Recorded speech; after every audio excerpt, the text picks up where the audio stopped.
Hi, comic book fans, and welcome to another suddenlycomics.com video. It's a Monday night, and it's the price variance. And I've got with me, as usual, Alan. And guys, you need to head over immediately after you've watched this video. Don't go now, but at the end of this video, you need to go to Alan's channel, and there's an added bonus for why you need to go to his channel, or you need to go to it tomorrow. He has hit his 2,000 subscriber mark. He's going to give away a comic. Now, it's like plucking out his, plucking out one of his internal organs, trying to get a comic.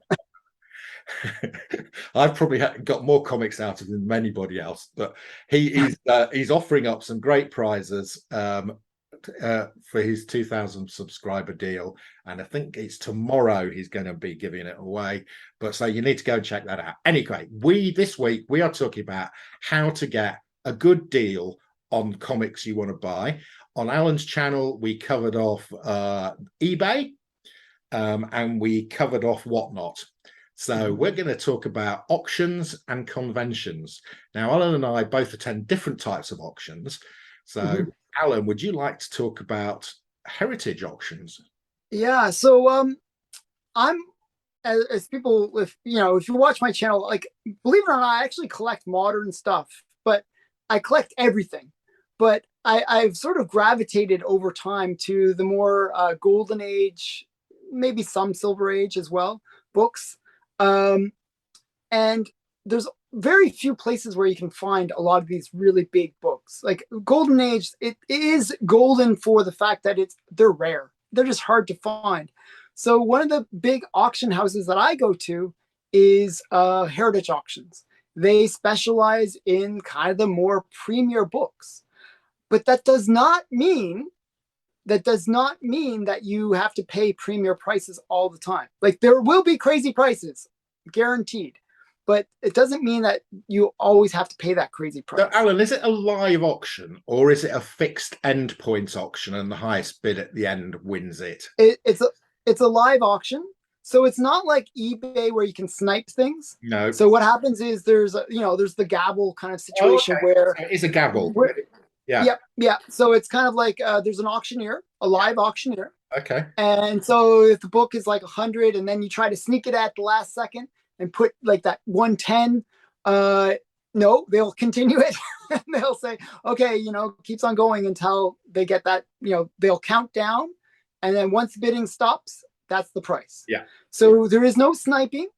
You have to get the best price. Now, there's tricks within that. Okay. So what happens is once you get to certain critical points, like let's say it's at $1,000. Well, the increments go to $50 to $100 each, right? Yeah. So if you know that the fair market value is like $1,000, remember there's buyer's premium too, by the way. Yeah. You got to remember that. You can get really tricked on that one. Yeah. I've gotten burned because I forgot there's buyer's premium on some of these items. I'm like, oh no, I just totally overbid. But the point is, what you do is you set your maximum to what you think is a reasonable price. Yeah. And generally, other people, are pretty savvy. Yeah. They're going to try to do about the same. So what happens is you can win items because people are not willing to go over that reasonable price. They don't want to go into that unreasonable territory. So what happens is you got to make sure you're the one that gets that reasonable price. Yes. So what happens, so you bid a reasonable price. What I actually do is there's a little bit of a trick to it. So a lot of people will bid before the auction starts. So you can do like, a recorded bid, pre-bids, commission bids. Yeah. And then it'll based on whatever was the next closest bid, it'll be at that price. It won't go at your highest price, but it'll go at that next price. And they'll accept those kind of bids up to the last 10 to 15 minutes before the auction starts. Yeah. What I do is after they close that, then I place my bids. Okay. Because what happens is nobody gets to see those bids. They get enacted when the auction starts. Yeah, right. Okay. So what happens is what I'll do is I will do that. I'll place all my best bids at that point where it only gets enacted during the auction. Got it. So what happens is, the bids will go kind of crazy. and then they'll get to my number. And it doesn't mean that I always win. I generally don't actually, but at least I don't overpay. Yeah. And what I don't do is if I had bid it earlier, I don't educate the people that I'm bidding against what my best price is. And that's really important. You don't want people to, like, you want it to be, when it comes to auction, that it's still at a low price and people think that there's no interest in that book. There's almost like a psychological play that you're doing there, that, oh, nobody's interested in this book. It's, maybe it's not worth buying, because other people aren't interested in it. Maybe it doesn't have any value. So I'll try to play that psychological element as well. There's a lot of psychological elements to Heritage. It's much more of a yeah, it's very interesting that way. So I'll do that. And what I always do is, because you're playing that game where you have to figure out what that ideal price is, there's a lot of research that goes involved with it. So I will, during a typical auction, I'm watching about 50 to 100 items. So what I'll do is I'll have proper research done to find out what those values are. And I'll also do a search on both my comic shop and eBay to see if there's ones that are available cheaper, maybe that are cheaper. And that happens all the time. It's amazing. You can pick the same book up cheaper on eBay. Well, why wouldn't you? Why are you paying them? Is this always graded books, Alan, or is it raw? No. So actually, there was a really cool lot that I won just recently where I got it. It turned out to have some pretty big books in it. It was it sold for about $100 on Heritage. Mm-hmm. And what it was a mystery box, but a mystery box of 50 Golden Age books. Wow. For $100? For $100. I was like, no brainer. It was like, they showed 3 of the books, and the ones that they picked, I don't know why they picked the ones that they did. They were okay books. Yeah. But they weren't, there were better books that were in the collection. I'm like, so I got some Golden Age pre-code horror Marvel books, just and I paid and there was 50 of them in this collection. So I was like, oh, that's not too bad. So you can find some really great deals, but it's really a matter of really doing that research and knowing what you're up against. Okay, so I'm going to talk about, so I've recently discovered, in the last few months, I've sort of got into buying my comics from auction houses in the UK. There's an app called saleroom.com. You can go onto that. It's got all the auction houses in the UK, and you can just type in comics and it'll come up and it'll show you all the lots with comics in.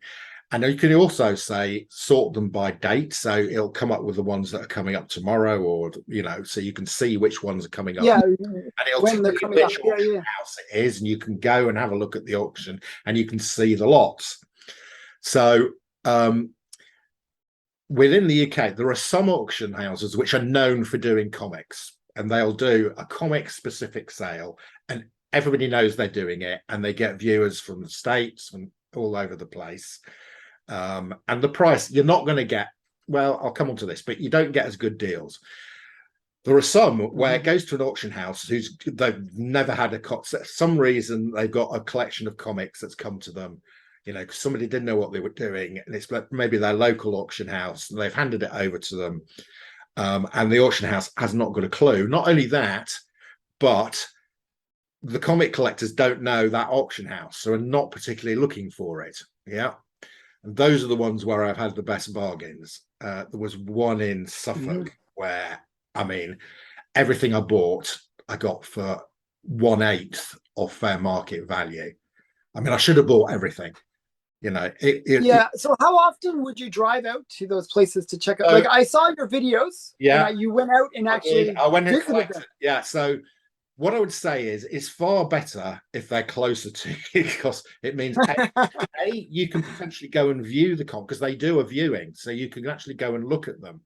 Now, I recently had one where, as it happened, I was actually staying in the town where this auction was going to occur, And so I went to have a look at them. The advantage of going to, and it was a fantastic collection. Those of you who watch my channel, it's a fantastic collection of almost complete collection of Amazing Spider-Man. With an auction house that wasn't used to doing it, but they do everything. They're very well connected, so they do everything online. It's not a live auction. Well, they do have a gavel and It everything. was a live auction. It was a live auction, but you can't go and sit there and watch it. You have to bid online. So actually, I found that when watching your video, just as an aside, like the woman that was doing it was kind of obnoxious because she was really, really like holding, waiting, and like I was like, oh man, come on, hit that gavel already. So, but the advantage of going to look was on the single comics they were selling. They got 5 or 6 pictures, and you could pretty much see what the condition was. In the group lots where they were selling 20 to 30 comics at a time, although there were about 5 or 6 pictures, it was 5 or 6 pictures of 20 comics, so you couldn't see what the condition of most of the comics were. By going and visiting, I went through each. This is back to do your research. So I went through that, and every single one of those lots, I put a fair market value against each of the comics based on the condition from me looking at them to work out a fair market value for the lot. And then I put a maximum bid of what I was prepared to pay for that when it went live. And the ones that I did best on were those ones where there was a multiple lot, because I looked at them, I knew what the fair market value was. People who were remote were taking a risk because they hadn't seen them. Yeah, they have no idea. It could be like all like crappy condition. Yeah. So those are the ones where I got the best deal. And and there was one particular lot where I'd worked out the fair market value was 3,400 for, I don't know, 20 odd comics. And it went up to 2.8. Now normally I'd get a bit nervous around that price, but because I'd done my research, I knew I was still $600. And the other point to make is remember the buyer's premium. Yeah. You said it's 30% on this one. Yeah, it was 25. It was actually 25. Okay.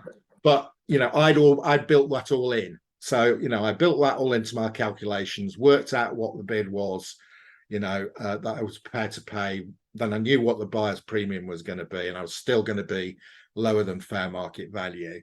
So it's about doing the research. I mean, as you said, the more work you put into it, the more you're going to get a deal. Okay. So that's one thing I'd say. And by going to the auction houses that don't usually do comics, you're probably going to get a better deal. Not always true. The other thing is sometimes just sit there and watch them, because these things go on all day. The ones that do comics, there was one on today, started at 10 o'clock in the morning, finished at 5 o'clock in the afternoon. So it just finished before I came on to see you. And, and there were 600 lots. The issue is some of them don't, and people can put pre-bids in and they have commission bids and so on. But sometimes you'll just be sitting there watching it, and something will come up and you go, holy hell, nobody's bid on this. This is worth $300 and it's got a $10 bid. It's got a £10 bid on it.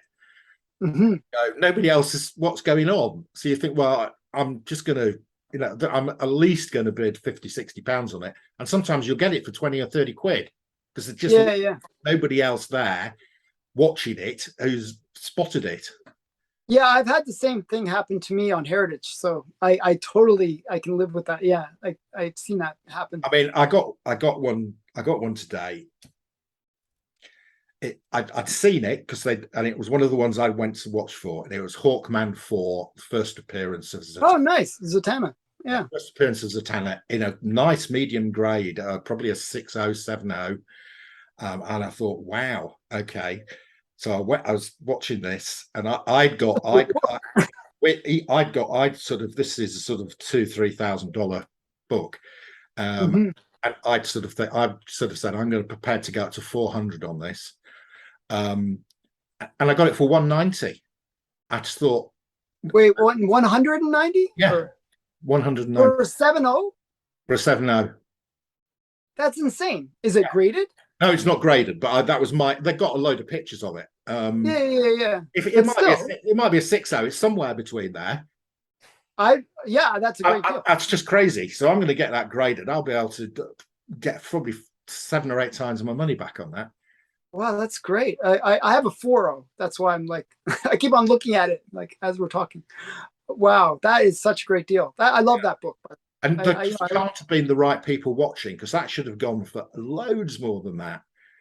well, that's one of those books where I think a lot of people don't realize how significant that book is, and it's not obvious. It's No, not like, she's it's not one on of the those. cover. She's not on the cover. Yeah, She's on the first page, but she's not on the yeah, cover. and it's a great first page. It's a great splash page of it. Yeah. Wow, that's that's a great deal. That You was know, amazing. So that's the best deal I've had in the last week. But so yeah, are most of these auctions available around the world? yeah. I Like think where this. you Oh, can, this was where you. yeah. This was a well-known comic auction, and Mhm. there were people from US, Ireland. I think there was even somebody from Sweden. So All over. and Australia. Yeah. Yeah, So yeah. yeah. But I'll let you know when their next auction. They did a whole day's worth, and they were really good. I mean, it wasn't rubbish. It was, it was all. And do they sell Golden Age ever? Do you? Yes, yeah. I picked quite a few Golden Age Batmans up. Oh, nice. Yeah. So anyway, but their next. I'll let you know when their next sale is, because it's in December. Yeah, just tell me not to bid against you. I won't bid against you. If I'll be. you want to have a look, well, you can, because if you do buy something, then I can go and collect it, because it's actually quite near me. So, and I can post it. You can save postage. Oh, that's cool. That's cool. So Uh, yeah, so you can be my stackery. I'll be your personal UK stackery. Yeah. So anyway, that's auctions. A great place to buy. I've got in fact, I'm virtually not buying anywhere else other than auctions at the moment, because the deals I can You can get get so much better than I can get anywhere else.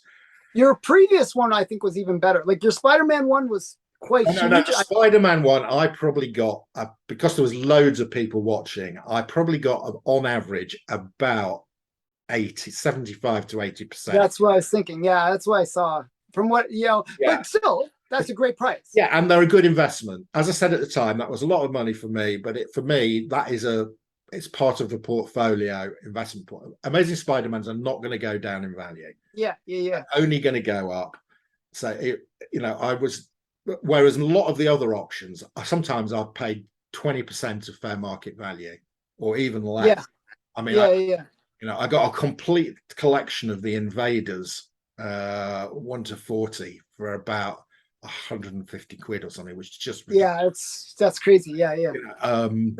So things like that. I mean, I've seen some of your other videos. I mean, I recommend people like, I don't know why they don't go back and watch some of the older videos that they would post. Yeah. But some of your older videos where you posted some of those auction wins are insane. Like just insane, and definitely deserve to be watched. So yeah, I highly recommend people go back in the archives of Mark's stuff and watch some of those auctions. So Alan, let's move on from auctions to buying comics at Comic Cons, which is not something I would usually advise, because generally you're going to have dealers there, and generally they're going to charge more because they've got to cover the cost of their table and getting there and all that type of stuff. Yeah, so you came up with a pretty good.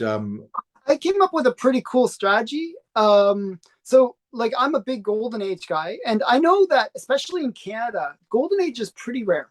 It's not, it's not like people have, lots of inventory to get Golden Age. So what I did is I kind of prepared a package of comics. I knew what they were worth. I know how much I paid for them, which was much less than how much they were worth. Yeah. So I kind of went in with about 2,000 in value of books. Yeah. And my goal was to come out with 2,000 plus more value. And I knew that if I kind of went in there and said, I did what I do on my show, where I kind of make people excited about these books that they're not familiar with. And that's what I did with these vendors, that they were like, they knew that they were Golden Age. They knew that they were cool, but they didn't know how cool they were. So I was getting some pretty amazing deals just by, showing them some books and saying, hey, look, this, like, I had like the first EC horror cover. That's a pretty cool book. There's only 4 on the census. It's a cool book. I just happen to have 2 of them. So I'm not gonna give away my good ones. So I went in there, and the guy that I exchanged with, he had an amazing collection, and it looked like he was an older gentleman. Uh, he didn't change his prices probably for 4 or 5 years. And so I was, he had like Submariners for $10 each, like in the early issues. He had some, like he had LB Cole. I told you how expensive those are. They can be, usually their fair market value is around 500 US. He had it for 75 Canadian, which is about $60 US. So and he had a whole bunch of stuff. So I picked out I cherry picked all his best stuff. And then I sort of said, hey, look, I got some stuff too. Would you like to trade? And I was actually willing to come in with some cash if necessary. Yeah. Because cash is king. Whenever you go to a convention, always bring cash. Yeah. Credit card, you can't get that flexibility. With cash, they will negotiate. They'll give you a little bit better deal because they don't pay taxes on it. So what you do is you go in with that mindset, and then I was surprised. He gave me a big stack of books, and that I valued at probably $1,000 to $1,500. Yeah, I gave him $300 worth of books. Nice, very good. That was a pretty good swap on my part. But he hadn't seen those books before. They were just like, I came in with good stuff that people just don't know.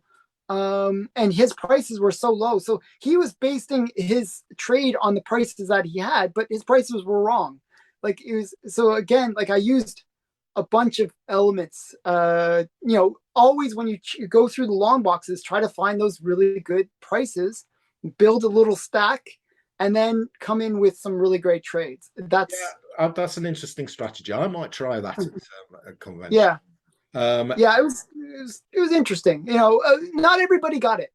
No. Like, when I went in, like, I had to go to about 3 or 4 vendors before they were willing to make that trade. Yeah. You have to get the right vendor that kind of understands. Yeah. A little bit of understanding. They have to a little bit understand what you have. Yeah. Because if they don't, the one thing that I found though, that does not work, and this is really important, because I was shocked that this didn't work. I brought in Star Wars #2 at a 9.0. It was a high grade Star Wars #2. Yeah. And 4, 5, 6. Like, I bought had like a run of those that were all my dupes. And I brought in like some other big Bronze Age keys. Yeah. These are reasonably hot books. Yeah. When I went into the vendors, they all were like, no, instantly no on the Bronze Age stuff. So you have to know what the vendors are looking for. A lot of those kind of what we perceive as being reasonably popular books, the vendors have a ton of. Yeah. And it's not about knowing what the marketplace is looking for. It's about knowing what the vendors are looking for. So right now, the vendors are like, oh, those are hot books. I have a ton of them. I'm going to offload them. So they don't want to get more of it. No. They're just in the offloading mode. Yeah. So you have to know what they're looking for that isn't on the, like, that they might not have, or they're looking for. Interesting. Yeah. They're a little different than what the marketplace is looking for. It's kind of interesting. Yeah. Okay. The other thing I'd say about conventions is, and I think we've talked about this before, is go in the last hour of the last day. Oh yeah. I always go last day for auction, for Comic Cons. Yeah, because everybody goes. I don't like queuing. If you go day one as the doors open, you'll queue for 2 hours to get in. Forget that. I'm not interested. People go, oh well, you've got to go in to get the best deals. No, the way to get the best deal is to go in the last hour of the last day, when the comic dealers are getting ready to pack up and go home. Then they'll give you the deals, because they'd rather sell the comic than pack it up and take it home. Then you can say, look, I want to buy these 10 comics, added together, it's 500 quid. Will you do them for 400? That's the time. They're not going to do that on day one in the first hour, but they might do it on the second day in the last hour. I have a crazy story about that, actually. One of the vendors, and this was like maybe 20 minutes before the show was going to completely close down. I had spent all my money, so I couldn't do this deal, but he had like maybe about 10 long boxes. Okay. And they were like his, like, not like, they were like dollar bin stuff, kind of like the cheaper books, like I would say $2 to $5 range each, kind of, like the cheaper stuff. Yeah. But he had 10 long boxes. That's a lot of books. Yeah, that's about 2,000. Yeah. So and he said he would sell it for $700, the whole thing. I was like, tempting, but it was all stuff that I didn't really want. And I had no idea where I'd put it. It's like, I was like, oh. Well, that's exactly right, because he didn't want to carry them home. He didn't want to carry them either. He'd rather have $700, so it was a really good deal. But that's a really good deal. That's like probably like $4,000 or $5,000 worth of comics. Yeah. More, maybe more. It was very tempting, but I was like, my family would have killed me. 10 long boxes of comics. My wife was mad at me when I brought this big stack back. I figured I want to live to see another day. So I decided not to do the deal. But that's the kind of deal you can get, especially when they're packing up. Yeah. It's amazing the deals you can get when they're packing up. Even some of the signing things, I hate queuing. So queuing up for an hour or two to get somebody to sign a comic. I hate it too. But, if you go in the last hour or so of the show, the queues have gone, people are all heading home, and you can get a much shorter queue. So, for instance, James Tinian was at the comic fair I was at Thought Bubble last year, and on day one it was a good 40-minute queue to get to him. In the last hour he was still there, and there was one or two people, so the queue was 5-10 minutes. I met James Tinian too, the same way. Like I kind of walked past him at the very end of the convention. He was just sort of sitting there. The lines were all gone. I asked him, hey, will you do an interview with me? And he was a little bit snobbish about it, actually, tell you the truth. He was like, oh, you have to go through the proper channels. I'm like, really? But I was like, I thought maybe. Did you get an interview with him? I did a short, So when I went to the last Thought Bubble, I got people to say, hi, Mark. I got them. Yeah. And I filmed me, and I was asking him. I was saying, "Are you really the fourth James Tinian?" And he went, "Yeah." I said, "My family are not very original when it comes to naming their children." And I said, "What are you going to call you if you have a son? What are you going to call him?" And he said, "James." Oh wow! So James the Fifth is coming out. Yeah, I did that. Yeah, he was okay. That's cool. See, that's cool. I think he was less because Thought Bubble is much more low key. It's in the UK. Yeah. It's there's loads of creators there. It's much, there was Ram V, there was Jock, and they all they have a drink, and so it's much more laid back, more casual. Nobody's charging for signatures. There's loads of artists there, and so it's I think they feel much more relaxed. It's not as a commercial an atmosphere. James was charging $50 a signature. Was he? He was doing them for free at Thought Bubble. Yeah, it was pretty brutal. So when was this? Was this when you went to the other? So this is the Toronto Fan Expo. So Toronto Fan Expo, just to give you a sense, it's 2 buildings. It's quite big. It's the Metro Convention Center, so it's this huge building. Two of those buildings, and it's the second largest, I would say, after San Diego. Okay. So San Diego's the biggest, and then this would be the second biggest. Oh wow! Okay. So it's and he had, like, right next to him, he had a handler, like, from CGC. that will certify all the signatures. Oh, okay. So they were certifying them. Okay. Yeah. So they were kind of like in that. So you had to pay $50 to him. You had to pay for the certification. It was just like a total Yeah. money It thing. was a So commercial thing. Yeah. yeah, so you couldn't really. It was just a different mode, different whole mood. So yeah, but yeah, I enjoyed it. It was fun. Okay. So that's it for this week. Pop in again next week. Not sure what we'll be doing yet, but it'll be another interesting topic. Mhm. Have a good week.